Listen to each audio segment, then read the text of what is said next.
Good morning and welcome to the Public and Protective Services meeting for September 3rd, 2024. I will do the land acknowledgement. The city respectfully acknowledges the Beaver, Cree, Dene, and Métis people as the original caretakers of these lands and surrounding areas. We are grateful to live, learn, work, and play on Treaty A territory within Turtle Island and acknowledge these lands have been home to the diverse and sovereign First Nations and Inuit nations since time immemorial. With that, I'll take a motion for an adoption of agenda. Councillor O'Toole. I move to adopt the agenda. Question?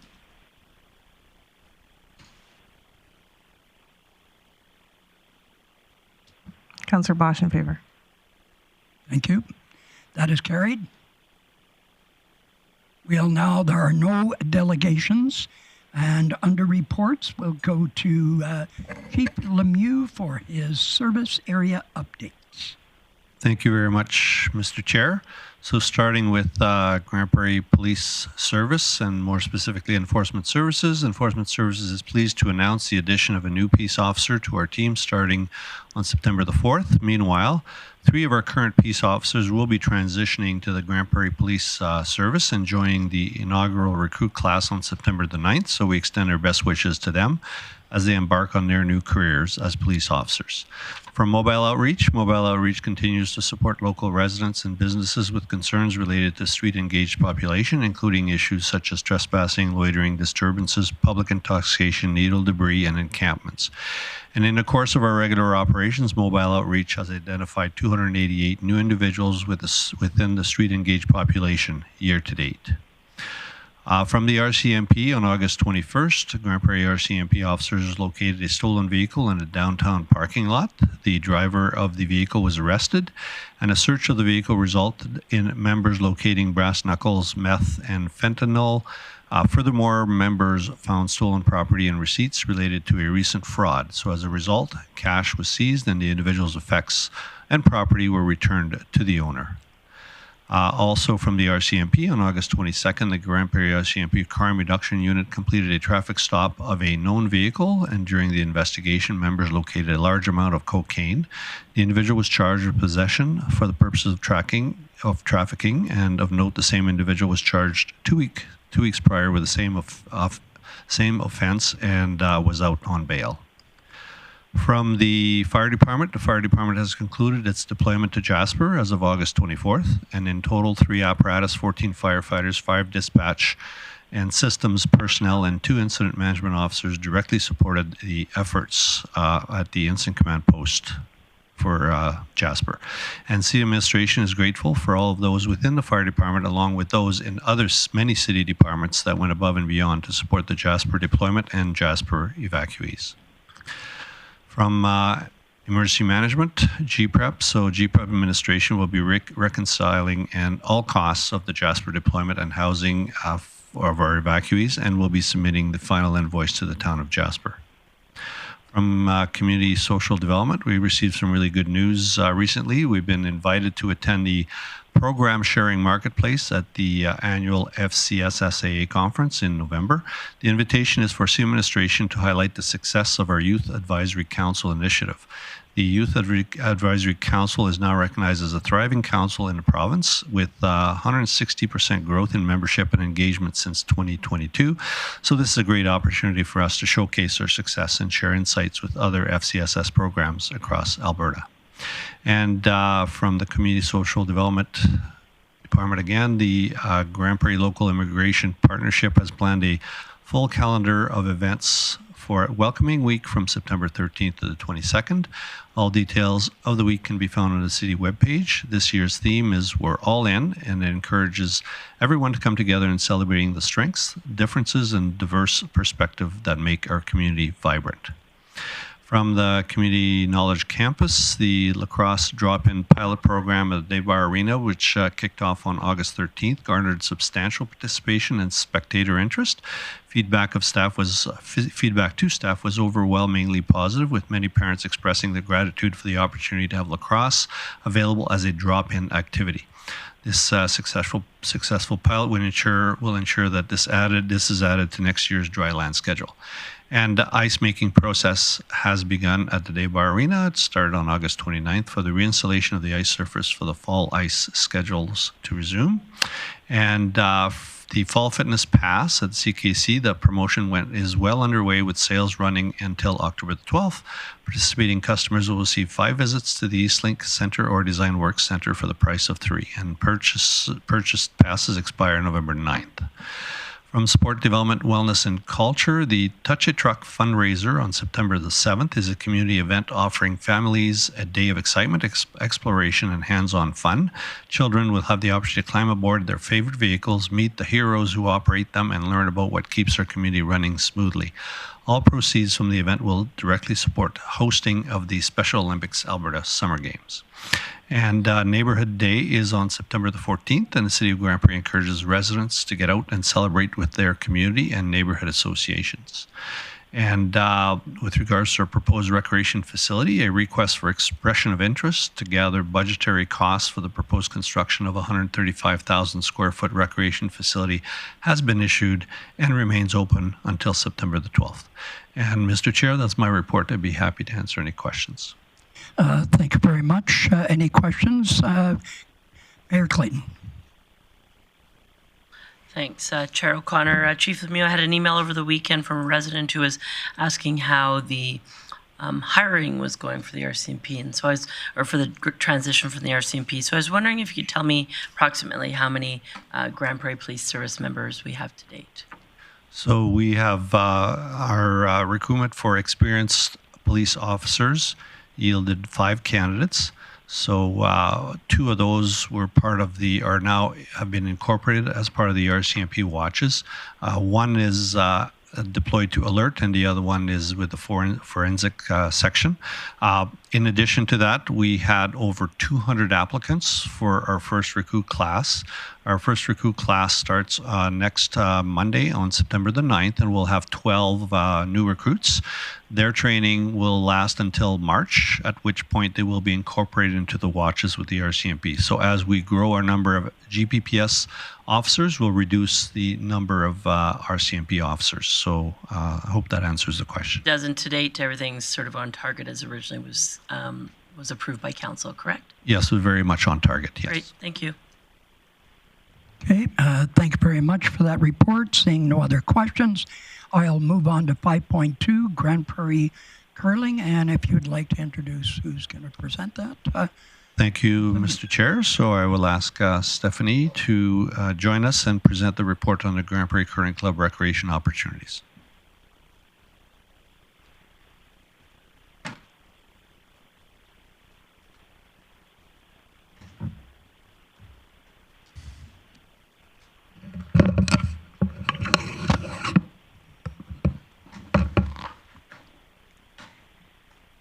The Grande Prairie Curling Centre, a municipally owned facility operated by the local curling club, offers a comprehensive range of curling programs for all ages and skill levels, actively promoting the sport within the community.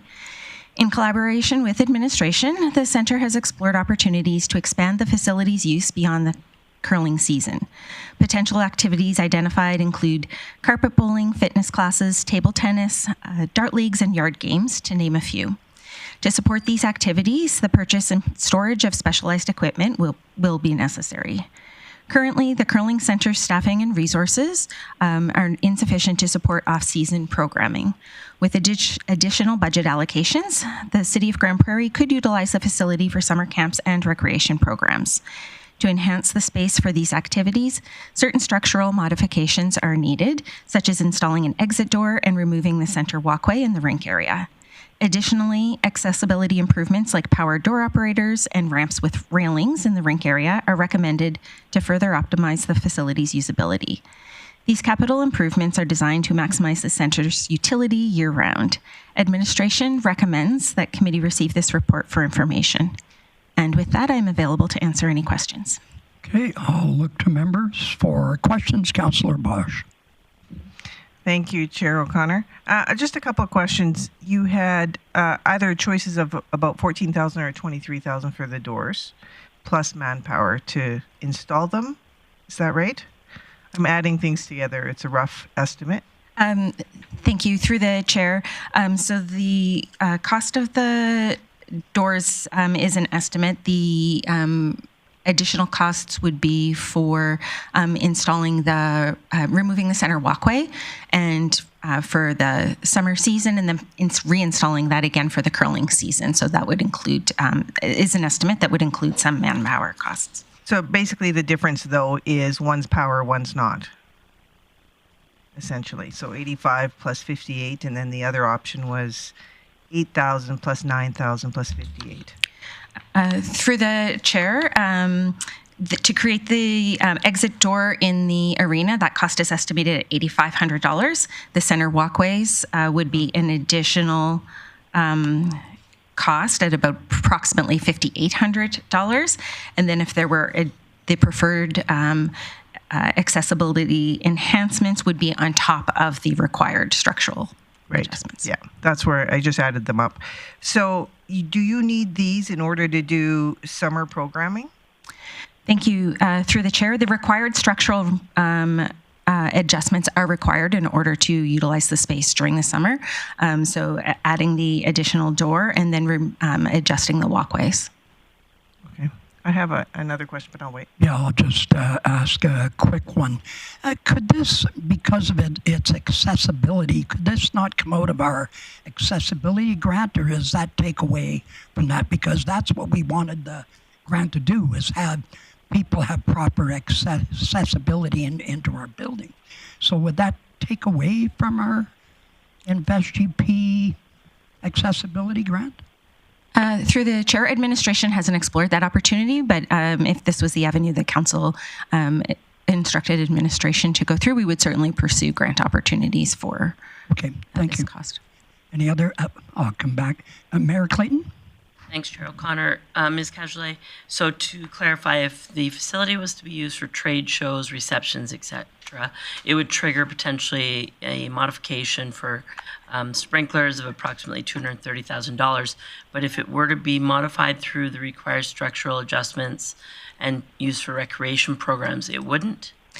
Through the chair, that is correct. The change in use stems from the increase in fire load. So in potentially using that facility for, a wedding reception or trade shows increases the amount of combustibles that would be in the space, necessitating the sprinkler system. Go ahead. I'll get back in the queue. Thanks. Councillor Bosch. Thank you. Just a question in regards to the carpet bowling, etc., needing specialized carpet, and then potentially the impact absorbing floor. That's up and above, but not necessary to these summer programs. Is that right? Because we don't even have a cost on those, and flooring can be substantial. Through the chair, that is correct. There is administration did not explore the opportunity for the flooring. There would be some cost for carpet bowling in order to actually play the sport, because the rink area, when the ice is removed, is just a concrete surface. So administration would recommend development of a business case if required to come back to budget deliberations. But you're talking about other type of summer programming that could possibly be outside of these if those costs were significant, correct? Through the chair, that is correct. And then just a quick question. Scenario 1 for the summer programming, you had $22,000 in staff. Scenario 2, you had $2,000 in staffing per class. What is your vision potentially on the amount of classes? Are you talking like 20 classes? Are you talking, 150 a summer? Thank you. Through the chair. So scenario 1 would run summer camp program. So that would be just 12 weeks with 2 instructors. And then scenario 2 would be approximately 2 to 3 recreation type programs offered during the summer block. And that $2,000 would cover each of those entire summer blocks? Or do you need several? It would be per class. So depending on the number of classes provided, it would be $2,000 per class. And so we'll just get some sort of number through a business case on that piece too? If that's the direction, absolutely. Okay.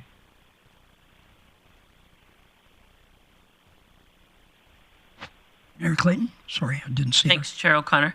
I'm curious on current summer camps and recreation programs.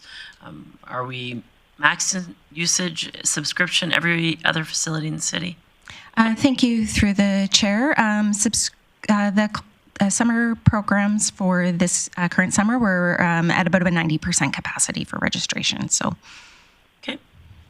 And recreation programs, as in scenario 2, those types of programs, were they summer as well? Thank you through the chair. There are a few programs that are offered most in the summer, but mostly it is focused on summer camps.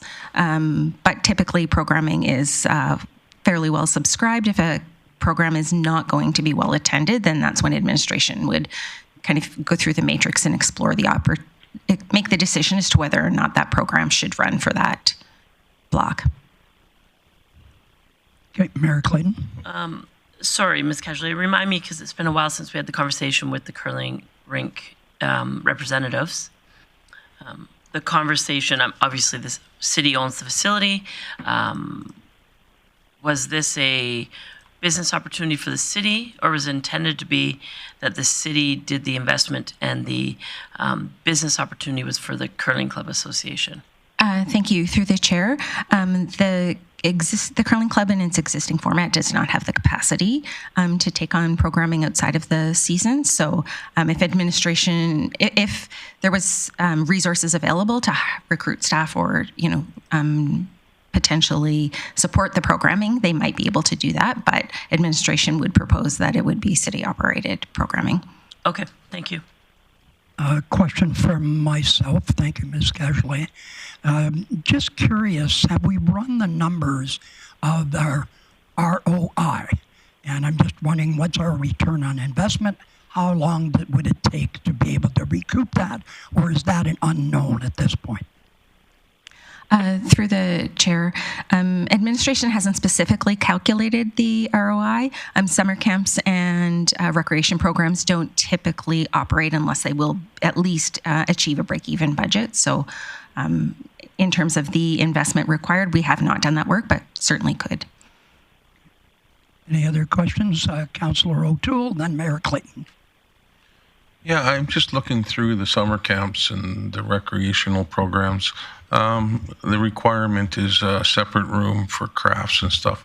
Could we not use the upstairs and maybe the sort of the meeting room in the back for that kind of stuff rather than on the main floor? Through the chair, that would be the hope. Administration would have to work with the existing curling center organization to ensure that that's feasible for them as well. But it is anticipated that that would be the option. And the same thing for the recreational programs. Were you thinking of putting everything together at once, or were you going to try, or was the proposal to try a few things first, like the flooring on the ground to do what we got here, lawn bowling or whatever that is, see how that works, and if it's not the big hit, then we don't have a big investment on having other things? Thank you. Through the chair, administration would propose one or two programs to start and then determine feasibility from there. Perfect. Thank you very much. Mayor Clayton. I just had a question, then I'm prepared to do business. So to clarify, at this time, administration is not recognizing a need for additional space for recreational programming and summer camps, correct? Through the chair, correct. In the summer months, administration does not see that need. Perfect. Thanks. So I'd make a motion committee receive this report for information. Thank you. That motion is in order. Call the question.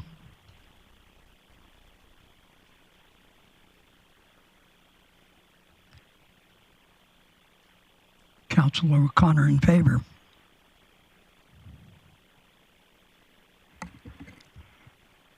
Wouldn't pop up, so that's carried.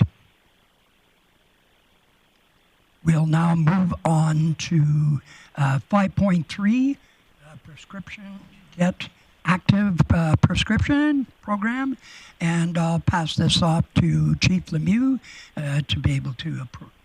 Sorry. Thank you, Mr. Chair.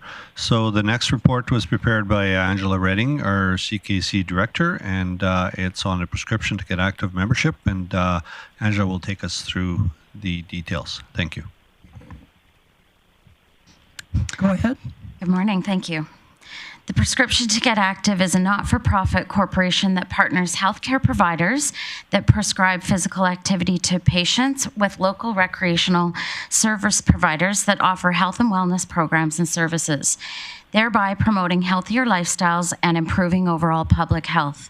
Prescription to Get Active has been successfully providing services to the primary care and fitness and recreation industries since 2011, partnering with over 195 organizations, including Alberta Health Services, primary care networks, and municipalities.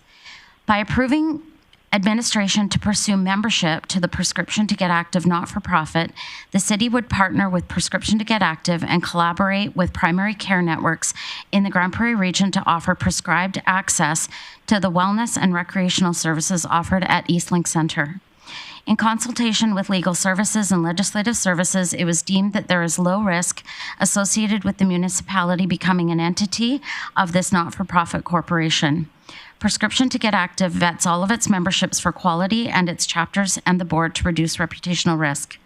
Currently, there are no membership fees as Prescription to Get Active operates solely on government grants and sponsorship funding. Additionally, there are currently no fees or monetary penalties if the city decides to forfeit membership during the term by providing appropriate written notice. Membership to Prescription to Get Active aligns with the city's strategic priorities, enhancing quality of life, fostering an inclusive and caring community, and supporting engaging relationships. Membership advantages have the potential for the city to generate additional revenue through increased recreational facility usage after the prescribed access term is completed, and once new users are familiar with the facility and its offerings. Once the city's membership is vetted and approved by Prescription to Get Active, the city's involvement would require further collaboration and consultation with local primary care networks and internal departments to determine a suitable introductory offering that the primary care networks can prescribe for redemption at Eastlink Centre. Administration is committed to providing updates to committee about the launch and the success of the program via future Chief Officer reports to committee. The expected benefits, including improved health and stronger community bonds, make this an advantageous partnership. Therefore, it is recommended that committee recommend council approve administration the pursuit of membership into the Prescription to Get Active not-for-profit corporation.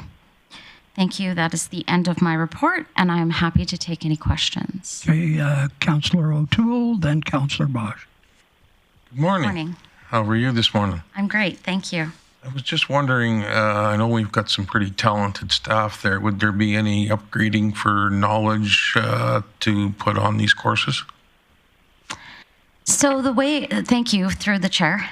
The way that the prescriptions would work would be prescribed by a healthcare professional to access the facility to attend any of the programs or services that we currently offer. And so it may include the walking track, or it may include fitness classes. A lot of the prescribing is around the social benefit of getting into an active lifestyle. Great.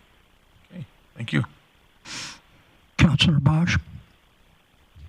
Thank you. Thank you for the report. Just a quick question in regards to if AHS is already a member of Prescription to Get Active, is there a need for us to be a member as well, or does this just roll over based on potential use after that prescription is done? I feel we're doubling up, but maybe that's not an issue at all. Thank you for the question, through the chair. So we did inquire about that as well, more of a partnership as opposed to a member into the entity. And at this time, there was not an option for the partnership. The membership is the way that Prescription Prescription to Get Active operates currently. And so the advantage to the organization is that they have a lot of marketing collateral, and they would advertise the city's participation through their website as well. I see. Okay. And is there any staffing costs on our side to start this programming? Thank you, through the chair. There are no membership fees. What we explored is our membership and growth coordinator would play a role in some of the onboarding orientation or the offboarding of some of these members, and that's where the advantage to upselling the facility would come into play. So it is a part of the current work that the membership and growth coordinator does in attraction to the facility. So it'll be in their scope of work. Absolutely. Okay. Thank you. Okay, any further questions? I do have a comment. I think this is a very important step to bring in. Not everybody wants to get off the couch. I think it's important to help them do that for their own health, and it's better for us as a community. So thank you very much for the work and bringing this for us. I'm looking for business.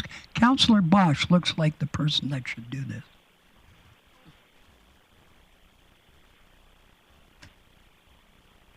I move that committee recommend council approve the administration to pursue membership into the Prescription to Get Active not-for-profit corporation.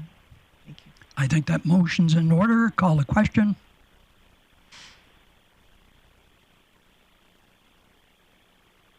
And that is carried. Thank you very much.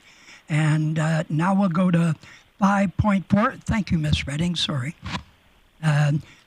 Go to 5.4, grant recommendations, and I'll pass this over to Chief Lemieux for introduction.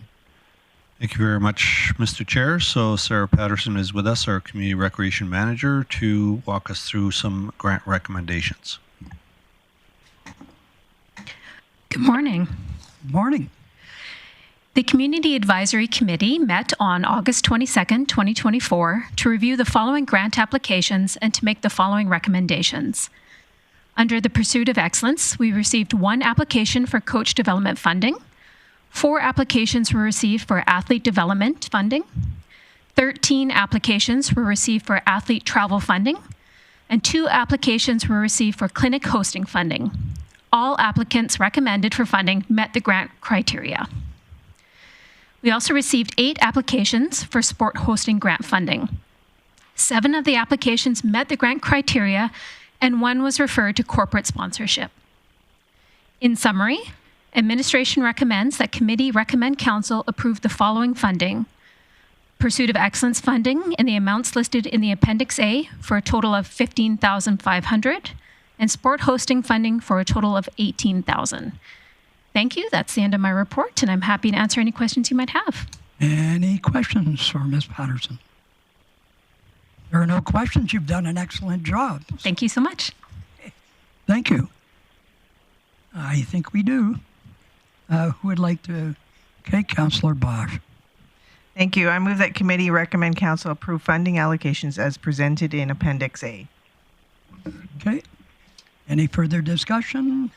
Seeing none? Call the question. And that is carried. Thank you very much. We'll have no correspondence, no other business. A bylaw review, number 8.1, amendments to policy, and that I should pass this off to Chief Lemieux. Thank you, Mr. Chair. So Sarah's back with us to overview some very minor amendments to Policy 317, which is funding for large-scale tourism events, and this is part of our regular policy review process. Thank you. Go ahead, Sarah. Morning again. Administration recently reviewed Policy 317, the funding for large-scale tourism events policy. Policy 317 was last revised on June 27, 2022. Originally developed in 2017, this policy aims to grow tourism in the city, promote cultural diversity, celebrate our heritage, support the promotion of sports, and encourage a wide range of community events.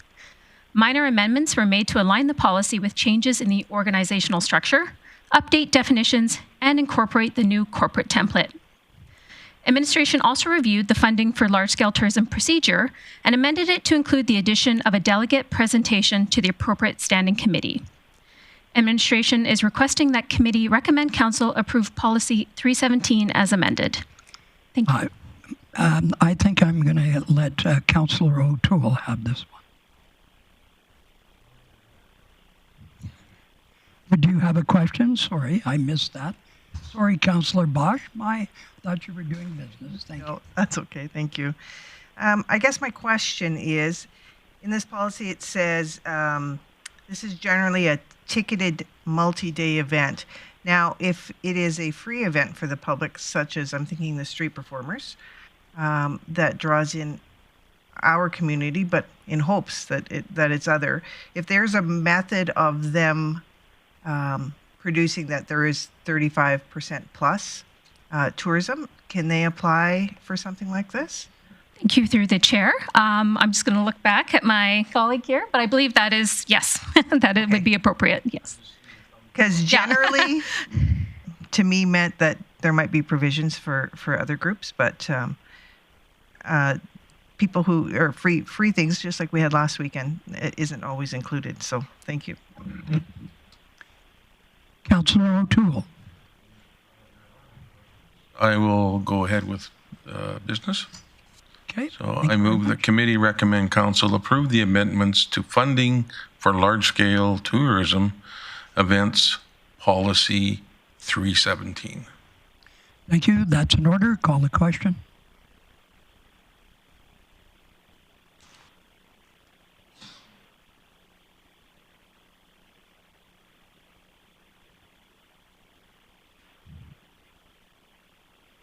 And that is carried.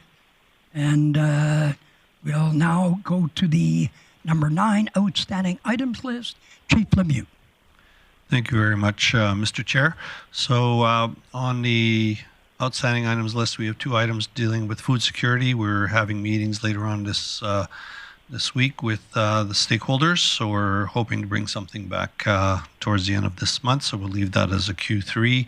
I would request that items 1323, 1324, 1325 be pushed to October, which will make them Q4, please. And probably all 3 of those reports will come back to committee in October. And today we dealt with item 1285, so I would propose that that item be removed from the outstanding items list, and that's the update I would request.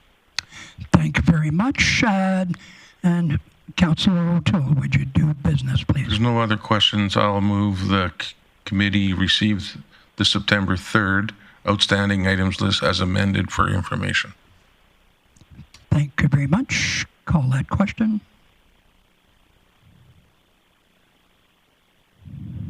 That is carried unanimously.